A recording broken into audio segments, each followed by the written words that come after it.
Hello friends. आज हम एक बहुत ही थ्रिलर मुकाबला देखने जा रहे हैं जो सीएसके और मेरे बीच में होने वाला है। जी हाँ दोस्तों, ये मल्टीप्लेयर मैच है, यानी रियल प्लेयर के साथ मैं खेलने वाला हूँ। तो ये मैच स्टार्ट हो चुका है, टॉस भी हो चुका है और हमने पहले बल्लेबाजी करने का फैसला किया है। तो देखते हैं इस मैच में होता क्या है।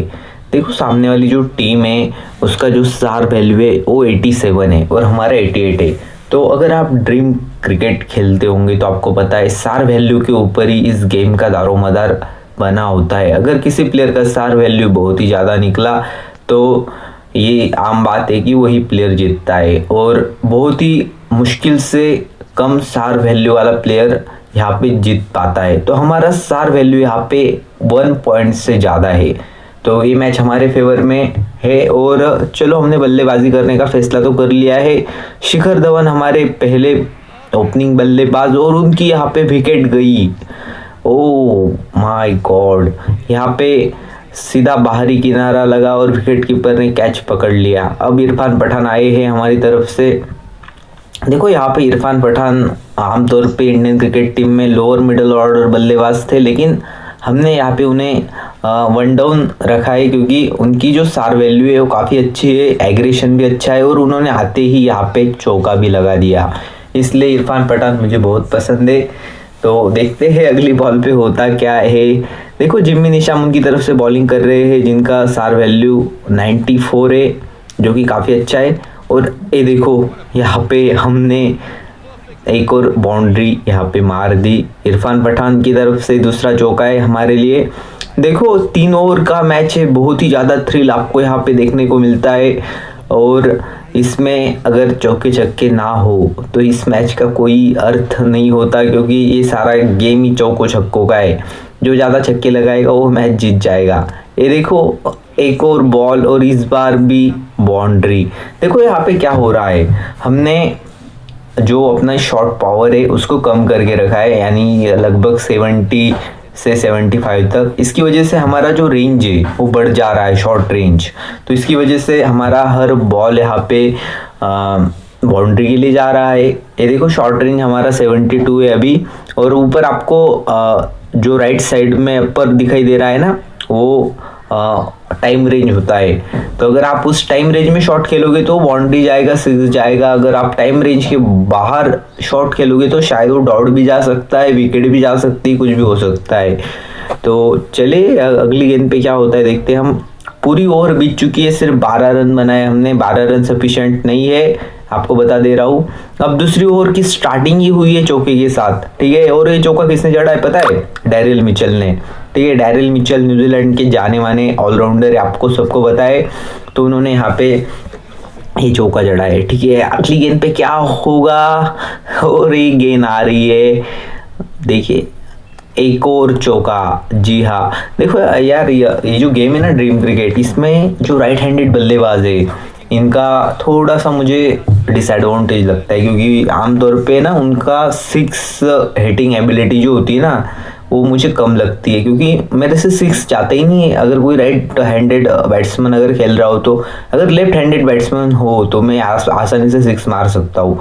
लेकिन इस बार हमने थोड़ा सा उल्टा कर दिया। डैरिल मिचेल की तरफ से 6 आया है यहाँ पे हमारे लिए।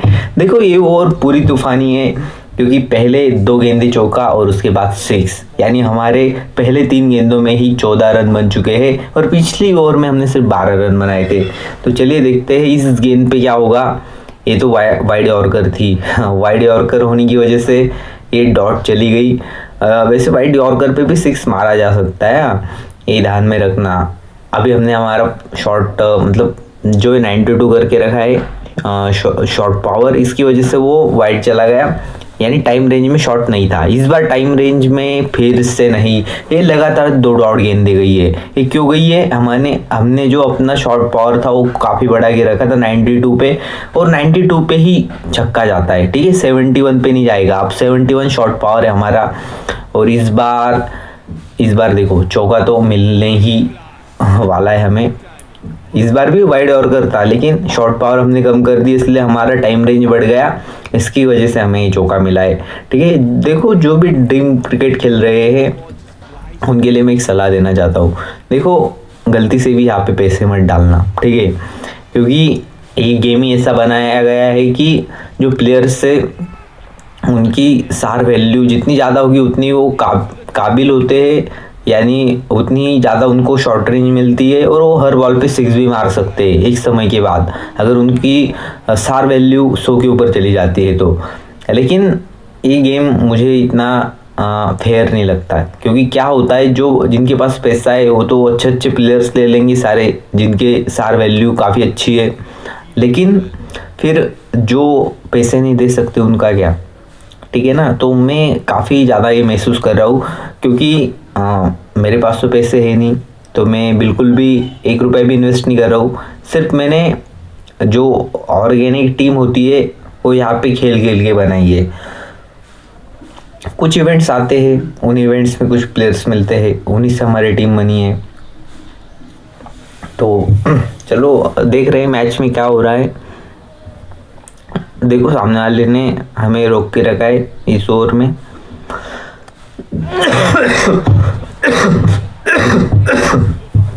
इस ओवर का ये पहला चौका है, ठीक है। सॉरी फॉर डिस्टर्बेंसेस, मुझे खांसी आ रही है तो सॉरी उसके लिए। हम 42 तक पहुंच चुके हैं 2.4 ओवर में। हम क्या टारगेट सेट करने वाले इनके सामने देखते हैं। मुझे लगता है 50+ जाना चाहिए। एक और चौका, नहीं चौका नहीं था, सिंगल था। अब सिर्फ आखिरी बॉल बचाए, 43 रन हमने बनाए, जो कि बिल्कुल भी सफिशिएंट नहीं होते, ठीक है। कम से कम हमें 72 रन 70+ रन बनाने चाहिए अगर हमें इस मैच को वाकई ही एक कम्पिटिटिव मैच बनाना है। अगर सार वैल्यू का जो प्लेयर है वो वाकई में ही हमारे से ऊपर है। तो देखो ये 6 है और हमने 50 रन यहाँ पे टारगेट सामने वाली टीम को पेश किया है। तो देखते हैं कि वो चेस कर पाते हैं या नहीं कर पाते। उनकी सार वैल्यू कम है और हमारे पास वानिंडो हसरंगा है। आपको पता है वानिंडो हसरंगा मैंने क्यों उनको बॉलिंग के लिए लगाया है, क्योंकि उनका जो सार वैल्यू है ना वो 97 है, ठीक है। 97 मतलब बहुत ज़्यादा होता है। हमारे पास एक में गेंदबाज ऐसा है जिसकी इतनी ज़्यादा सार वैल्यू है। तो देखते हैं कि वो क्या कर पाते हैं इस ओवर में। और सामने वाले बल्लेबाज की भी सार वैल्यू यहाँ पे 93 के आसपास है, जो कि इतनी नहीं है, ठीक है। तो हमने यहाँ पे बिल्कुल क्रीज पे बॉल डाला है और वो डॉट चला गया है, ठीक है। मैं और एक बात आपको बता देता हूँ, अगर आप क्रीज पे बॉल डालते हो, यानी वो जो लाइन दिखाई दे रही है उस पर बॉल डालते हो ना, और सामने वाले की सार वैल्यू कम हो, तो अगर उसने शॉर्ट रेंज में नहीं खेला तो वो हमें डॉट गेंद मिलती है, ठीक है। और इस 3 ओवर के मैच में डॉट गेंद किसी विकेट से कम नहीं है, ठीक है। तो इसलिए मैं ट्राई करता हूँ कि क्रीज पे ही खिलवा लूँ प्लेयर को, लेकिन इसने यहाँ पे स्वीप खेल लिया और 4 रनों से मिल गए, ठीक है। हर बार यहाँ पे हमारा पेत्रा काम नहीं करेगा, हमें एक्सपेरिमेंट यहाँ पे करने रहते होते हैं, ठीक है। अगर सामने वाले ने हमें प्रेडिक्ट कर लिया ना तो फिर वो आसानी से हमें कहीं पे भी खेल सकता है, फील्ड को खेल सकता है, हमारे बॉल को खेल सकता है। तो इसलिए वेरिएशंस चाहिए हमें बॉलिंग में, ठीक है। और असली क्रिकेट में भी हम देखते हैं कि वेरिएशंस ही हमें विकेट दिलाते हैं। जो गेंदबाज जितनी ज़्यादा वेरिएशंस करता है उससे चांसेस उतनी ज़्यादा है कि विकेट मिलते हैं। वो गति में परिवर्तन हो या फिर शॉर्ट गेंद का प्रयोग हो। इस बार हमने वाइड यॉर्कर डाला क्रीज पे और उसने रिवर्स स्वीप खेलने की कोशिश की, पर नहीं, सक्सेस नहीं हो पाया क्योंकि बॉल शॉर्ट रेंज से बहुत ही बाहर चला गया, ठीक है, उसका शॉट। एक और डॉट गेंद और हमने इस ओवर को तो बिल्कुल भी उसके नाम नहीं होने दिया। सीएसके ये उसका नाम है और हमारा HIM है, ठीक है। हिम ये मेरा नाम है, मेरा नाम हिमांशु है। तो जो 3 लेटर्स है वो उन्होंने ले लिए है, ठीक है। तो अब क्या होता है देखते हैं हम। चलो एक और डॉट गेंद। देखो अगर आप ड्रीम क्रिकेट खेल रहे हो ना तो ये ध्यान में रखना कि अगर सामने वाले की सार वैल्यू कम है तो उसे या तो स्टंप पे डालो या फिर क्रीज पे डालो। वो एक तो मैच नहीं कर पाएगा और शॉट पावर पूरी बढ़ा लेनी है आपको। मैं बॉलिंग की कह रहा हूँ, ठीक है ना। बॉलिंग में भी बॉलिंग पावर होती है, बॉलिंग का स्पीड होता है, सॉरी बॉलिंग का जो स्पीड होता है ना वो पूरा कर लो आप या तो पूरा कम कर लो और उसके बाद आपको यहाँ पे बॉल डालनी है, ठीक है। तो देखते हैं हम क्या होता है। एक और डॉट गेंद हमने डाल दी है। इस बार इरफान पठान हमारी तरफ से बॉलिंग कर रहे हैं। देखो इरफान पठान का दोनों तरफ से हमें फ़ायदा हो रहा है। वो एक ऑलराउंडर है, वो बैटिंग भी कर लेते। बैटिंग में उनकी जो स्टार वैल्यू है वो 89 है और बॉलिंग में 93 है। 93 ये बहुत ज़्यादा होती है, ठीक है ना। तो हम अच्छे से यहाँ पे अपनी ड्रीम टीम बनाने में कामयाब हो चुके हैं। 93 स्टार वैल्यू का एक गेंदबाज हमारे पास है, एक 97 का है और हम लॉकी फर्ग्यूसन भी है हमारे पास। तो लॉकी फर्ग्यूसन की भी स्टार वैल्यू हम समय के साथ साथ 93 तक लेके जाने वाले हैं, ठीक है। और ये क्या, एक और चौका। इस बार उसने समझ लिया था कि कैसे खेलना है इस बॉल को, ठीक है। तो हम फिर से वही बॉल ट्राई करेंगे, ठीक है, क्योंकि हमने ऑलरेडी 4 बॉल डॉट डाल ली है। उसी तरीके से फिर से एक बार हम वो ट्राई करते, इस बार फिर से डॉट बॉल, ठीक है। तो पूरी ओवर में 4 ही रन निकाले उसने, 5 डॉट बॉल डाल दिए, ठीक है। और प्रवीण कुमार 91 स्टार वैल्यू के गेंदबाज, लेकिन हम उन्हें नहीं लेके जा रहे हैं क्योंकि उनकी जो स्पीड है वो 115 है, मैक्स टू मैक्स 115। लेकिन हमारे जो लॉकी फर्ग्यूसन है उनकी मैक्स टू मैक्स स्पीड जो है ना वो 145 है, ठीक है। तो हम बाउंसर मार सकते हैं, हम विकेट ले सकते हैं। तो चलिए यहाँ पे क्या होता है देखते हैं हम।